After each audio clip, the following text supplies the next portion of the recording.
Na minha idade de escola, eu costumava encontrar alguns amigos em um local de Dunkin' Donuts, que era conveniente, perto de uma estrada que todos nós levávamos para a casa do nosso garoto. O meu amigo mais próximo naquela época, Katie e eu, normalmente nos conhecíamos mais cedo do que todos os outros apenas para nos divertir. Pedíamos nossas bebidas e hash browns e tentávamos alguns, Sr. Shenanigans, para escolher alguns rapazes altos de qualquer pessoa disposta a comprar uma cerveja. Eu considerava que nós éramos bem naíveis e muito boas garotas, o que nunca se tornou um problema para nós dois, até que éramos boas para a pessoa errada que é. Agora, para um pequeno background da minha cidade de casa, eu cresci na escola esquecida de New York City, Staten Island.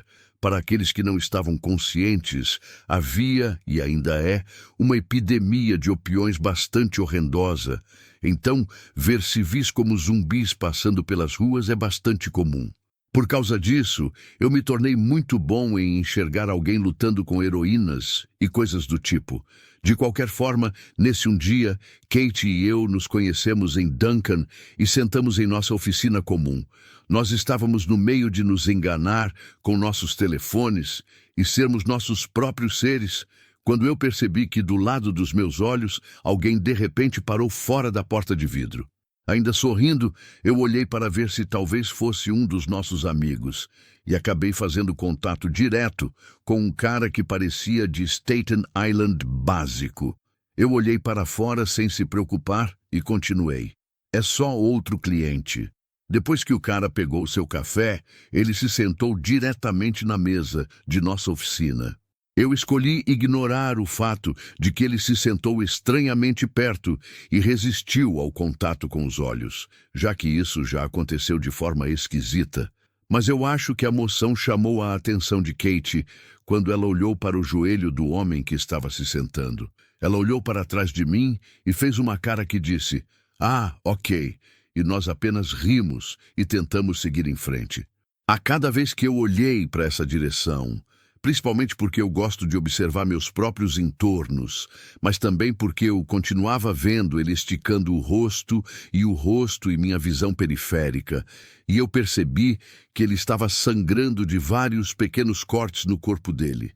Isso foi um sorteio morto que ele estava fazendo alguma forma de ópio, pois eles tendem a ficar muito doidos e esticados, até que eles quebram a pele.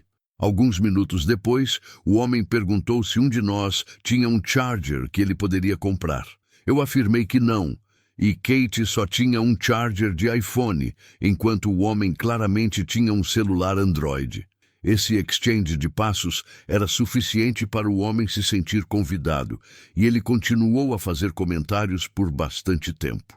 Sendo que isso foi há cerca de 4 anos, eu não me lembro da conversa inteira, mas eu me lembro de ele frequentemente perguntando perguntas generais, como se nós morássemos por aqui, o que fazemos em nosso tempo livre, e coisas assustadoras do tipo. Eu era bem vago, e sim polito em minhas respostas, mas Kate sempre estava um pouco mais entusiasta em suas palavras, fazendo isso bem fácil para esse cara se recuperar e basicamente se juntar à nossa conversa. E a estupidez inocente de Kate, o cara basicamente descobriu que algumas das principais paradas de trem eram as que eles ficavam em aquelas áreas. Ele também descobriu que nós indulgíamos no almoço do diabo, o que fez esse cara se sentir ainda mais inclinado. Em algum momento, ele mencionou como sua ex-amorinha o trouxe em algum problema, o trouxe em herói, que ele costumava vender, servia tempo de prisão e mais recentemente saiu.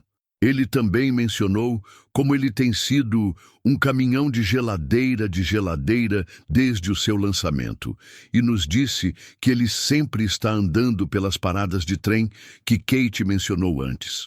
Ele também repetidamente ofereceu nos dar viagens em seu caminhão um dia com geladeira gratuita como bribe.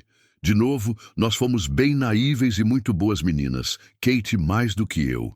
Então, uma coisa levou a outra, e eventualmente esse cara estava pedindo para a Kate nos redes sociais, o que ela foi felizmente obrigada a fazer. Ela sempre foi realmente dedicada a expandir seu acúmulo de seguidores. Durante todo esse intercâmbio, eu estava somente chorando, sorrindo e rindo aqui e lá. Então minha silência restante durante o intercâmbio de redes sociais foi desnotada. No entanto, uma vez que o cara começou a seguir a Kate no Instagram, ele rapidamente encontrou a minha por meio de uma foto tagada em sua página. Eu não estava privado naquela época. Então ele imediatamente começou a curtir e comentar em quase cada uma das minhas fotos. Os comentários foram extremamente assustadores também, consistentes de emojis de olho duro e água escura e coisas do tipo: "Droga, mãe." Finalmente, após a maior meia hora do mundo, eu pedi que realmente estivéssemos pegando nosso trem. Infelizmente, o homem não foi persistente depois disso, e nós estávamos bem no caminho, sem problemas. Depois de algum recapitulado verbal sobre o que aconteceu, eu convenci a Kate a bloqueá-lo e eu fiz o mesmo. Nós cortamos com isso. Eu, honestamente, esqueci da estranha interação até cerca de uma semana depois. Eu estava descansando com alguns amigos em um parque perto da minha escola, quando os cachorros realmente me fizeram querer Ralph Sissis, o que estava acima do bloco. Eu aventurei com outro amigo e quase cheguei na loja antes que o som de um truque de creme de gelo se aproximasse de trás de nós. Completamente perdido na conversa, minha atenção foi apenas atrapalhada pelo grito alto do truque de gelo e uma voz um pouco famosa. Claro, era ele. Ele gritou para mim, mas com o Ralph apenas a alguns pés em frente de nós, eu o ignorei e pulei para dentro com meu amigo.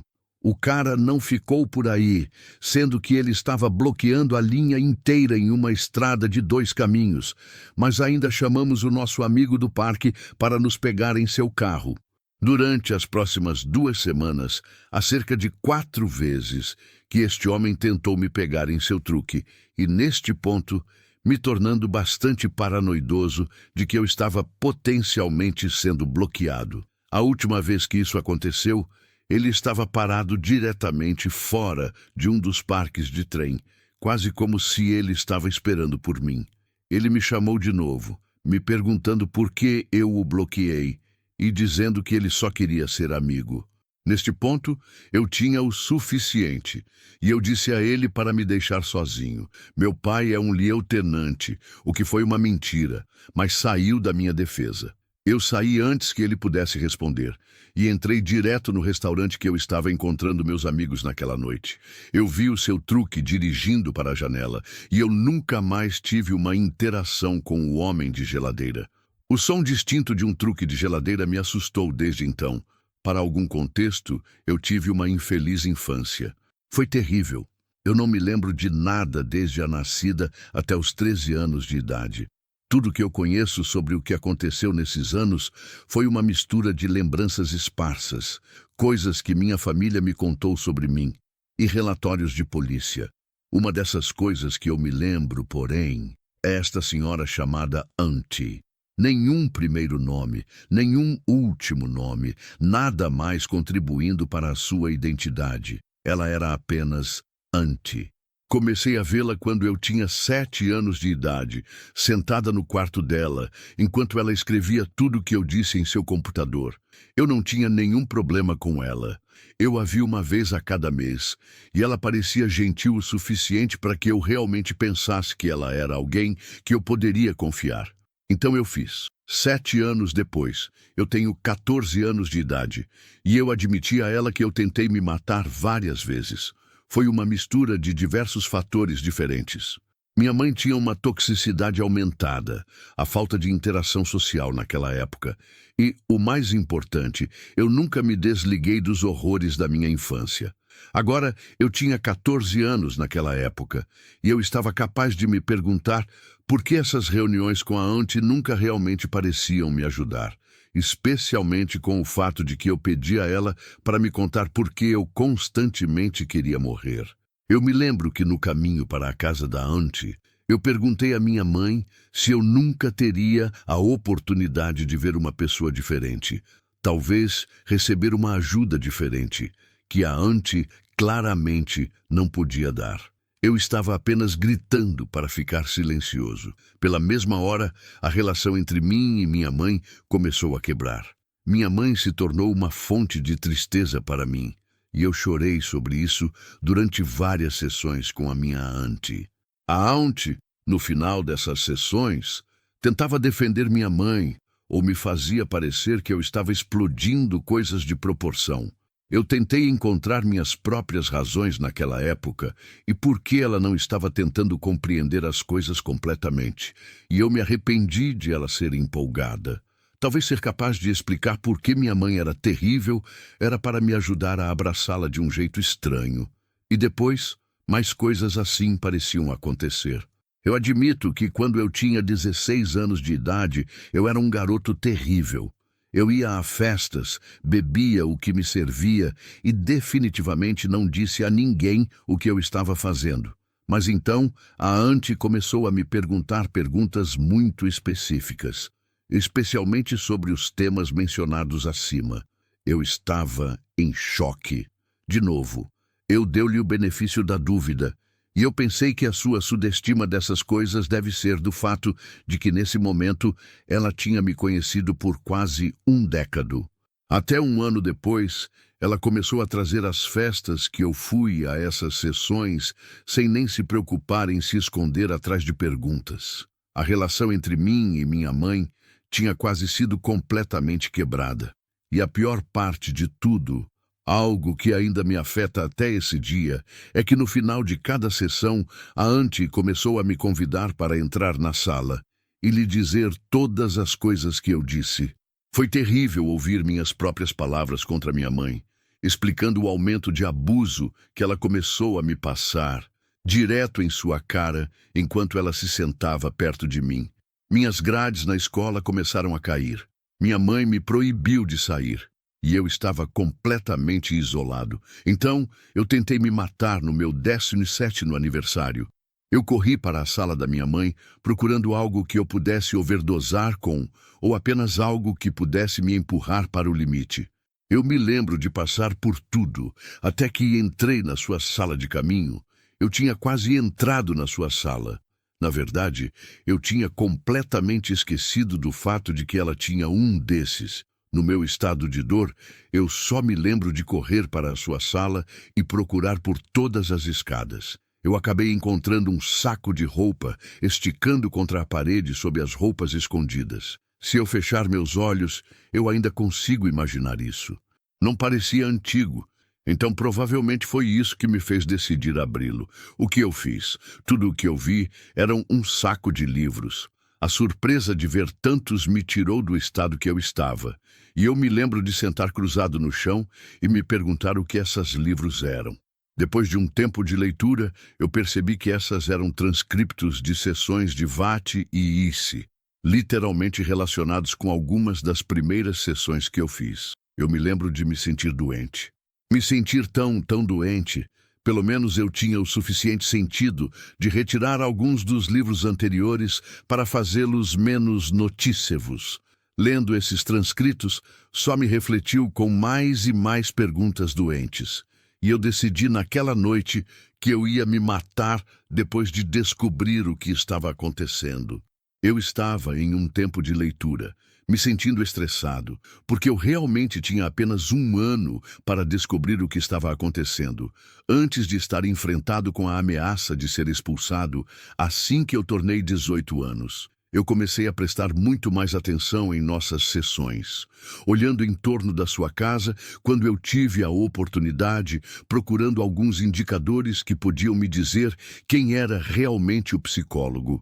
Eu comecei a perguntar à minha mãe mais e mais perguntas sobre a tia, e ela continuou a refletir, repetindo o mesmo fato. Ela era uma psicóloga. Isso foi até que eu fiz algo que literalmente quase arruinou o resto da minha vida. Eu decidi roubar o celular da minha mãe. Parece uma pequena coisa agora, mas então foi realmente a vida ou a morte. Minha mãe estava no banheiro, e eu já tinha partido tudo o que eu precisava para sair por algumas horas, talvez até por algumas noites em algum lugar. Assim que eu ouvi a porta fechada, eu desliguei o celular da minha mãe e desliguei a casa. Eu nem olhei para a merda até que eu estava no ônibus. Eu me lembro de olhar para as mensagens da minha mãe primeiro, e eu sabia que encontrei Dante quando encontrei um nome desconhecido. Mesmo melhor, quando as mensagens claramente mostravam quando minha mãe registrou os apoiamentos. Eu olhei por um tempo, o suficiente para o ônibus me levar para um lugar seguro. Mas mesmo que eu saísse do ônibus e anos de textos fossem escritos, nada incriminante se mostrou. Eu então olhei para os contatos da minha mãe e eu vi o fato de que eles chamam extremamente often. Eu não era um idiota. O que realmente estava acontecendo em chamadas ao invés de mensagens, o que era inteligente. Eu dou crédito onde o crédito é duro, mas ainda não me deu nada. Eu encontrei um lugar para sentar no lado da estrada e continuei minha busca. Eu olhei através da mídia social da minha mãe e quando eu tentei procurar o nome de Dante, nada apareceu. Eu genuinamente senti toda a esperança de deixar meu corpo logo então, e às vezes agora, eu juro que ainda posso sentir a mesma sensação do que senti então. Eu quase desisti. Todos os dias eu me agradeço por espalhar violentamente pelos seguidores da minha mãe, porque eu a encontrei. O seu account não tinha o nome real, algum nome estranho, mas quando eu cliquei no seu profilo, foi definitivamente ela. Ela postou algumas fotos com alguns dos amigos da minha mãe, e eu olhei por um tempo para a página dela, até que eu vi uma foto que tinha ela e minha mãe há anos. Eles literalmente eram amigos até o momento em que eu nasci.